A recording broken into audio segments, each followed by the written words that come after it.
전공 워크숍 시간인데, 지금 이번 주차는 제가 원래 그러니까 신문기사를 읽으면서 쭉 했었는데, 신문기사보다는 여러분들의 어떤 그 의견이라던가 이런 것들을 한번 우리가 또 비대면 수업이다 보니까 만날 기회가 없잖아요. 그래서 물론 가끔 다른 친구들의 어떤 의견들을 여러분들이 또 살펴보시기도 하고 또 뭐 온라인상에 들어가서 확인도 해보고 읽어보기도 하시지만 한번 이번 주차는 제가 또 다음 주가 또 우리 중간고사잖아요. 뭐 우리가 이제 1학점짜리긴 해도 그래도 뭐 크게 어렵지 않게 여러분들이 준비를 하시면 되는데 마음의 부담이라는 게 있잖아요. 또 다른 과목들 같은 경우들도 공부를 또 하셔야 되니까 이번 주차는 그냥 우리가 가볍게 그냥 다른 친구들의 글을 한번 좀 읽어보는 시간, 그래서 같이 좀 얘기도 해보면 좋을 텐데 일단 여러분들하고 같이 한번 제가 한번 살펴보는 그런 시간을 가지고 싶어서 준비를 했습니다. 자, 먼저 토론 의견 보기라고 제가 제목을 했는데요.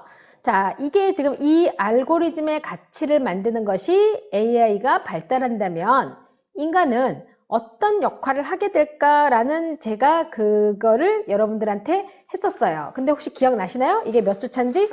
제가 토론이, 잠깐만요. 지금 보면 이 부분이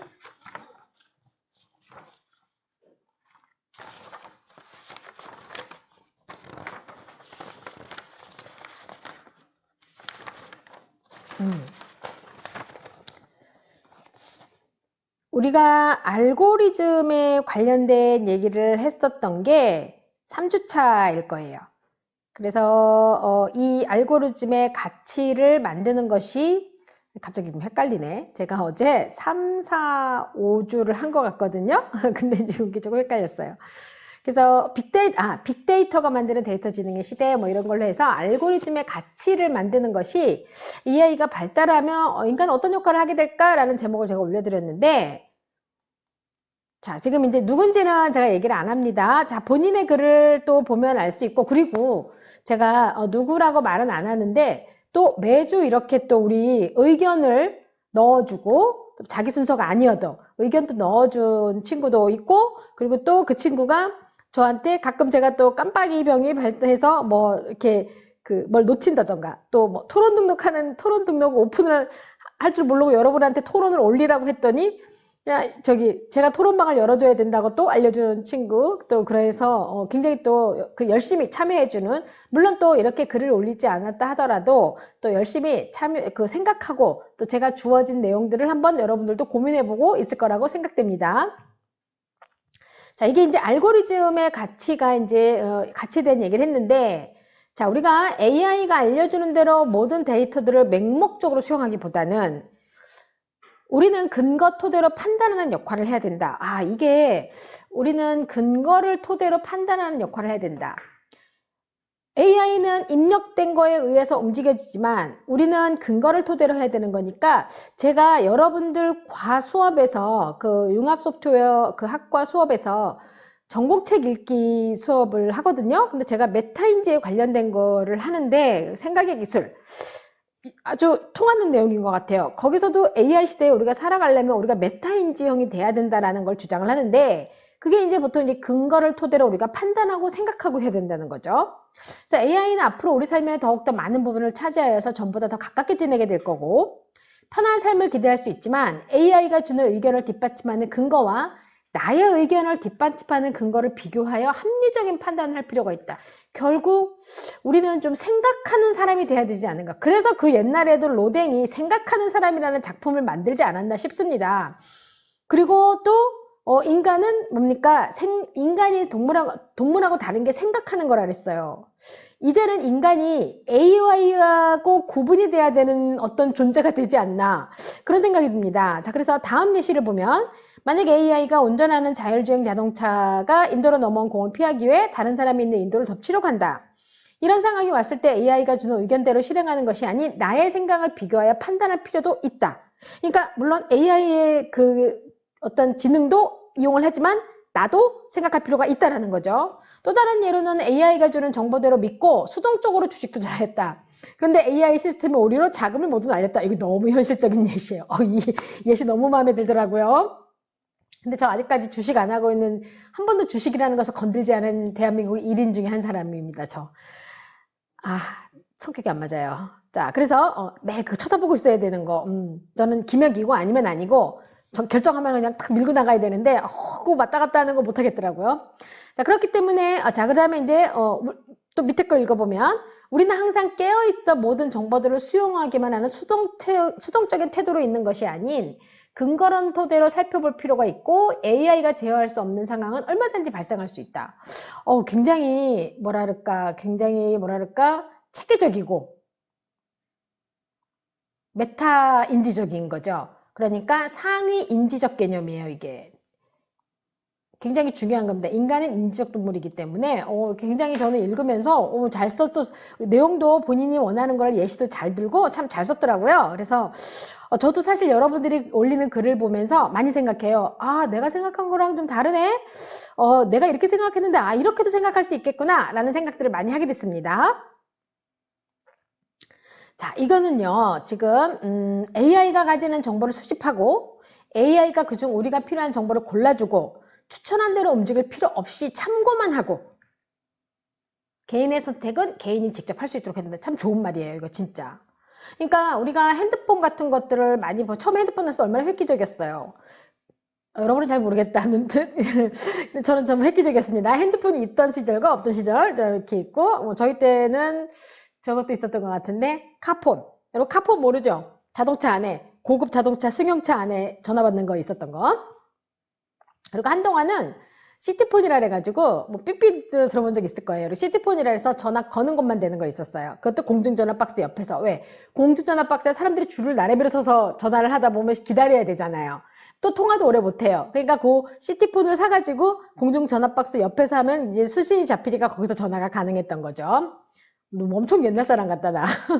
자, 저는 데이터 지능 시대가 온다면 인간의 삶은 발전하고 윤택해지는 것은 확실하지만 이로 인해 피할 수 없는 논란과 어두운 면도 있다. 맞아요. 그런 면도 있어요. 그래서 일단 빅데이터로 인해 효율적이고 혁신적인 시대가 되고 비용 절감 시간 단축 등 다양한 장점이 생기지만 개인정보 침해는 피할 수 없는 논란이다. 그래서 또한 나의 행동 습관들도 개인 프라이버시의 한 종류들인데 이를 수집해서 빅데이터로 사용하는 것도 개인정보 침해라고 합니다. 앞으로 인공지능 기술이 발전하고 데이터 지능 시대가 온다면 AI 기술을 제어하고 활용하는 로봇 전문가, 엔지니어 등의 일자리도 생기겠지만 인간의 일자리는 AI에게 많이 사라질 것이며 이로 인해 실업자가 다수 생길 것입니다. 이로 인해 다수 기업은 AI를 이용한 로봇을 인간 대신 사용할 것이며 이로 인해 분익부, 빈익빈 현상이 더욱 심화될 것 같다고 생각됩니다. 그리고 AI 인공지능이 발전할수록 그 능력은 인간의 능력을 훨씬 뛰어넘을 텐데 결국 이 인공지능을 제어할 수 있는 사람의 수준을 뛰어넘는다면 트랜스포머와 같은 로봇 3원칙을 위배한 로봇이 인간을 지배하는 생길 수도 있다고 생각합니다. 저도 트랜스포머 굉장히 재밌게 봤거든요. 그러니까 발달하는 거죠. 근데 저도 여기에 살짝 또 우리가 또 영화를 보면 많이 나오잖아요. 그런 게 AI가 정말 스스로 발전하는 거죠. 그랬을 경우엔 과연 어떻게 될까? 과연 우리를 그들의 세계가 우리를 점령하려고 할까? 일단 그 시대를 살아봐야 될 것 같아요. 네. 근데 그래도 처음에 이거 개인이 직접 할 수 있는 거. 어차피 판단은 우리가 인간인 이상 우리가 판단해야 된다는 거. 그거 중요한 것 같아요. 그쵸? 자, 그 다음에 제가 제시된 7대 브랜드라고 해서, 이게 이제 AI로 일상 생활의 혁명이 일어나고 있는 8가지 영역. 이게 제목이, 네, 이게 이제 아마 지금 제 기억에 4주차였던 것 같아요. 자, 제시된 7대 트렌드에 대해 공감되는 것이 무엇이냐라고 했더니, 자, 이 친구는 이제 처음에, 아주 간략하게 써줬어요. 처음에 이거를 읽기 전에 제목만 봤을 때는 중국 AI였고요. 읽고 나서도 중국 AI였어요. 근데 여기서 보면 반도체로 우리나라가 정말 강대국이 됐는데 중국이 AI가 이제 개발되면서 뭐 투자라던가 전략적으로 접근했다고 생각이 된다는 거죠. 이거를 봤을 경우에. 근데 읽고 나서도 여기 똑같은 의견을 줬어요. 사실 중국의 인구가 많아서 그렇게 볼 수 있지만 경제순위 1등인 미국과 비교해도 큰 차이가 없다는 걸 보고 놀랐다라고 얘기를 했고, 또 중국은 양적인 측면이 아닌 질적인 측면에서도 더 신경을 쓴다는 걸 보고 선진국은 다르구나라고 느꼈다는 거죠. 이게 뭐냐면 질적 측면과 양적 측면을 다 함으로써 이제는 전쟁이라는 것이 뭐랄까 총을 쏘고, 그죠? 그런 전쟁이 아니에요. 1차 세계대전, 2차 세계대전처럼. 자, 그러다가 이제 1차 세계대전과 2차 세계대전을 지나서는 이제 뭐가 되냐면 핵이라든가 이런 것들이 이제 거의 그런 무기였었던 건데, 이제는 거의 인간이 바이러스에 의해서도 우리가 지금 전쟁을 치르고 있잖아요. 그리고 이제 결국은 정보. 이 정보인데 결국은 이 정보가 빅데이터에 의해서 움직여지는 거고, 그 빅데이터가 인공지능이 또 한 몫을 한다는 거죠. 결국 지금 여기서 보게 되면 이것을 먼저 앞서서 선점하는 것이 우리가 그때도 얘기했었던 것처럼 어떤 파워를 가진다라는 거, 그런 얘기인 거죠. 그래서 저는 사실 생각해보면 우리가 영어를 쓰는 이유가 뭐라고 생각하세요, 여러분? 영어를 쓰는 이유가 바로 경제 때문이에요. 경제 대국이 미국이잖아요. 그래서 우리는 그 나라 언어를 쓰게 되는 건데, 생각해보면 이제 이게 정보나 이런 거를 한다 하더라도, 그러면 이제 결국은 이것들을 이용해서 경제 강국이 돼야지 사실은 우리가 또 그것에 의해서 뭐 영어도 쓰고 할 수 있는 거다 싶고, 중국이 예전에 막 급부상을 했었어요. 급부상을 했을 때 다들 중국어 배우고 난리였었어요. 근데 잘 생각해보세요. 전 세계에요. 영어를 쓰는 인구하고 중국어를 쓰는 인구하고 비교했을 때 영어를 쓰는 인구가 훨씬 많죠. 중국의 인구가 많아요. 하지만 중국 내에서만 쓰죠. 근데 전 세계적으로 이미 역사적으로 영어를 쓰는 나라인 영국이 여러 곳을 침투했기 때문에 영어는 이미 뿌리박고 있어요. 언어로 자리 잡았기 때문에, 그래서 영어를 쓰는 인구가 더 많아요. 그러다 보니까 미국이 영어를 쓰는 나라로서 경제 대국이 되고, 또 대부분의 그 나라들이 경제가 좋은 나라들이 많다 보니까 이제 그런 분위기였는데, 과연 이제 그 다음 세대는 바로 이 중국이 그러면 차지하면 우리가 또 중국어를 배워야 될까요? 그렇진 않아도 될 것 같아요. AI가 다 번역해 줄 것 같거든요. 네. 자, 이 친구는 또 뭐라고 했냐면요. 제목만으로 봤을 때는 넓어지고 깊어지는 창작 기능이 굉장히 공감이 갔대요. 그래서 AI가 단순히 프로그램에 따라 정해진 것을 생산하는 것이 아니라 스스로 생각하고 만들 수 있게 된다면 기존 인간만이 할 수 있다고 생각된 영역을 침범하거나 대체하게 될지, 혹은 인간과 차별화된 분야를 만들어낼지 생각하게 되었대요. 이거 자, 침범, 대체, 차별화. 이게 참 좋더라고요. 자, 이렇게 보면 AI가 우리를 침범도 할 수 있고 대신해 줄 수도 있지만, 또는 우리하고 또 차별되는 부분들도 있고. 그러면 우리 인간은 AI하고 차별화돼서 내가 뭔가 특세가 돼서 내가 존재감을 뿜을 수 있는 어떤 그런 걸 찾아야 되는 것이 아닌가. 그런 생각이 들더라고요. 자, 그 다음에 이제 읽고 나서 공감한 거는, AI가 탑재된 폼 팩터가 새로이 등장한다면 기존의 기술과 기능 외에 어떠한 새로운 기능이 있을지, 또한 PC나 스마트폰 등의 업그레이드되는 형태일지, 아니면 새로운 형태로 등장해서 기존 기기들과 경쟁을 하게 될지. 좋아요. 이거 되게, 저는 사실 이렇게까지 생각 못했어요. 왜냐하면 우리가 핸드폰을 사용하게 되고 이러면서 데이터도 많아지면서 이제 결국 그런 메모리들을 저장하는 클라우드나 이런 게 생겼던 건데, 그렇다면 AI의 빅데이터를 과연 어떻게 할 거냐는 거죠. 그쵸? 그것도 분명히 분류를 해야 되는데, 그래서 정말 어떻게 업그레이드 될 것인지, 아니면 새로운 게 또 생길 것인지, 그런 것도 우리가 한 번쯤은 또 생각해 볼 필요가 있을 것 같아요. 자, 또 이 친구는 제목만 읽었을 때는 가장 크게 와닿았던 영역은 넓어지고 깊어지는 창작 기능이래요. 똑같이. 그래서 인간만이 할 수 있는 걸로 생각됐던 그 AI도 가능하다고 하니까 기대감과 불안감 마음이 든대요. 공감입니다. 저도. 사람이 아닌 AI가 발명하는 물건, 예술작품. 근데 과연 그 예술작품 이런 거는 어떨까요? 사람의 감수성이 드러나지 않고 인공지능의 감수성이 드러날까요? 맞아요. 작품 속에서 나타나는 감정 표현까지 궁금하고, 그리고 어떻게 AI가 인간만이 할 수 있는 창작 기술을 가질까 생각해 보게 되었는데, 그리고 창작할 수 있는 AI 위치까지 기술이 발전하는 과정도 궁금하대요. 그러니까 굉장히 고민이 많아요. 이 친구는. 하지만 그와 동시에 인간들이 사는 세상에 인간의 영역이 좁아지고 있다는 사실에 두려운 마음도 들고, 그쵸? 옆에 기계가 있어야 되고, 앞으로는 기계가 내 옆에서 하다못해 이런 거 있죠. 누군가가 옆에 우리 집에 방문을 해주는데 이제는 기계가 방문을 하고, 식당을 가도 이제는 기계가 주문을 받을 수도 있다는 거죠. 그래서 AI가 인간보다 더 뛰어난 창작 능력을 가지고 있다면 인간은 도태되는 것이 아닐까라는 생각을 했었대요. 자, 그런데 읽고 나서 공감한 것은 중국 AI래요. 그중 중국만의 독특한 특징 중 하나인 중국 정부가 AI 플랫폼 개발에 선정된 기업에 과감히 개인 데이터를 제공한다는 거. 저도 이거는 굉장히, 자, 그래서 사례로 들었던 범죄적 근거에 활용하는 시스템과 같이 공공의 이익을 위한 부분에 한해서 개인 데이터를 제공하는 것인지 아니면 그 외에도 개인 데이터를 과감히 제공하는 것인지에 의문이 들었다는 거죠. 그래서 우리가 이것 때문에 윤리적인 문제, 그쵸? 이런 것들 굉장히 많이 지금 어때요? 이슈화 되고 있죠. 그래서 아직도 AI에 대해서는 사실 부정적으로 생각하시는 분들도 꽤 있어요. 자, 이 친구는요, 제가, 이분은 딱 보니까, 이 친구 보니까 7대 영역으로서 넓어지는 창작 기능이라고 했는데, AI는 인간처럼 보고 듣고 느끼고 그것에 대해 각자의 생각으로 해석할 수 있는 능력과 그것을 예술이나 창작으로 만들어낼 수 있는 실천력이 있다. 실천력이라는 말. 사실 우리 인간은, 실천력이라는 것이, 실천이라는 것이 중요한데 이거를 사실은 의지에 따라서 할 수도 있고 안 할 수도 있거든요. 그래서 AI들도 이것이 가능해지면 정말 영화에서나 보던 일들이 실제에도 일어날 수 있지 않을까. 저도 항상 늘 그렇게 생각합니다. 그러니까 영화가 나오죠. 그러면 그 영화가 어떻게 되냐면 나중에 현실이 되는 거예요. 얼마 있다가 보면. 그래서 뭐 여러분들도 생각할 때 이런 부분들, 나는 근데 생각할 때 이렇게 이거를 이끌어 나가는 게 여러분들이 아닌가 싶어요, 여러분. 그래서 저는 제가 이제 수업을 솔직히 말씀드리지만 뭐 전국에 이렇게 여러분 같은 융합 소프트웨어 뭐 컴퓨터과 친구들 많죠.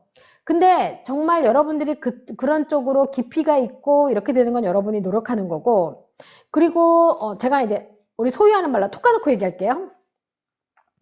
우리가 뭐 들어갈 때 뭐 서울대 출신들, 서울대 출신 암기해서 들어간 거예요, 여러분. 수학 문제 잘 풀고 영어 문제 잘 풀어서 간 거예요. 자기가 생각하는 사고방식과 어떤 기술력이라던가 아니면 일머리 이런 걸로 들어간 게 아니란 말이죠. 근데 인간은 다 똑같지 않아요.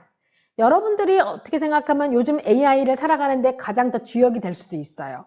저는 그래서 자신감을 가졌으면 좋겠습니다. 그래서 내가 할 수 있는 영역과 내가 잘하는 부분을 찾아가세요. 저는 그러면 된다고 생각합니다. 무슨 얘기인지 아시겠죠? 네. 저도 그런 경험을 많이 했어요. 저도 서울대 나온 게 아니니까. 어디 가면 서울대 출신들이 엄청 또 서울대 나온 분들이 싫어할 수도 있겠지만 그냥 저스트 제너럴한 걸 얘기하는 겁니다. 굉장히 그런 걸 또 과시하는 분들도 있긴 했어요. 특히 영어 쪽 같은 경우는 해외에서 공부하지 않은 사람은 영어를 못할 거라고 생각한다는 거. 절대 아닙니다. 저 같은 사람 해외에서 박사 나고, 저는 이제 외대에서 박사했거든요. 박사하고. 근데 저 그런 말 듣기 싫어갖고 몇 배로 노력합니다. 근데 별 차이 없어요. 그들하고 영어 하는 거. 결국 뭐냐면 노력과 실천인 거죠. 우리가 이렇게 AI를 살아가는데 이 노력과 실천이 있다면 저는 충분히 살아남을 수 있다고 생각해요. 자, 그리고 이분이 이제 이 친구는 읽고 난 다음에는 AI 호문클루스였대요. 자, 저도 이거 굉장히 좀 충격적이에요. 전 사실 개인적으로 충격적이에요. 저 이과가 아니라 전 문과다 보니까.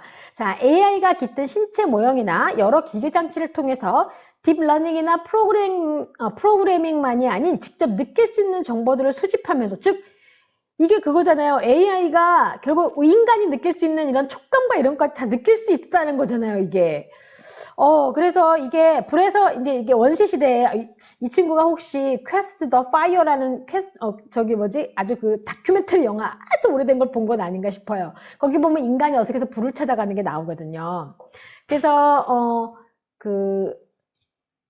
옛날 인류가 처음 지구상에서 출현했을 때 불을 발견하고 따뜻해서 들고 날 것으로만 먹던 식량을 우연히 불에 익혀 먹었더니 너무 맛있어서 이건 불에 익혀서 먹는 게 더 효율적이구나 라는 걸 깨닫고 유사하다는 생각인 거죠, 이 AI가.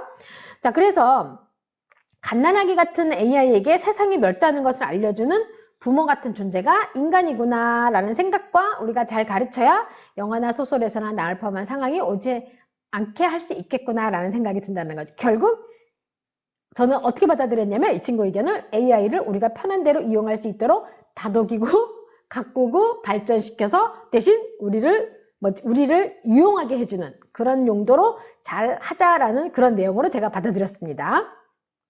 자, 여러분은 어떻게 생각하세요? 이걸 보시고 여러분들도 생각하신 게 있었을 거예요. 자, 이번에는 이번에 우리 그 6주차에 의견들을 참 많이 넣어줬더라고요. 그래서 제가, 나 이렇게 인원을 많이 정해줬나? 하고 봤더니 자기 순서 아닌데도 의견들을 올려줬어요. 너무 좋아요. 네. 그리고 여러분 정말 훌륭해요. 최고입니다. 최고. 에듀테크의 시대가 도래하였고, 그렇다면 학생들의 학습에 대한 동기부여도 해결이 될까요? 동기부여. 자, 저는 우선 동기부여에 해결된다고 생각합니다 라고 했어요. 한 친구가. 그래서 요즘 과학기술이 발달되니까 교육에도 AI가 많이 도입되고, 공부하는 학생 입장에서 아직은 AI가 선생님이 직접 가르쳐주는 것보다 직접적으로 교육에 도움을 충분히 얻지 못한다고 느낄 수 있으나, 학습 시간 이외에 추가적으로 부족한 부분을 채우기 위해 영상, 다양한 플랫폼을 이용하려면 학습에 긍정적인 영향을 줄 수 있다고 생각하는 거죠. 그래서 과학기술이 가르치는 거니까 학습 중에 이제 감정교류 같은 거는 이제 미흡하다는 건 인정하죠. 하지만 뭐 즉각적으로 답을 얻거나 또는 뭐 추가적인 교육으로 도움을 받는 거에는 좋다라고 생각한다라는 거. 저도 그래서 AI가 이런 점에서는 도움이 되겠구나. 저도 제가 가르치면서 제가 모든 자료를 다 준비하고 또 적절하다고 생각했는데 적절하지 않은 것도 있을 수 있거든요. 그런 점에서는 굉장히 요긴하다. 그래서 어느 정도의 동기부여에 도움이 된다라는 내용이 되네요. 자, 대체적으로 근데 그렇게 많이들 주셨더라고요. 자, 이 친구도 충분히 가능하다고 본대요.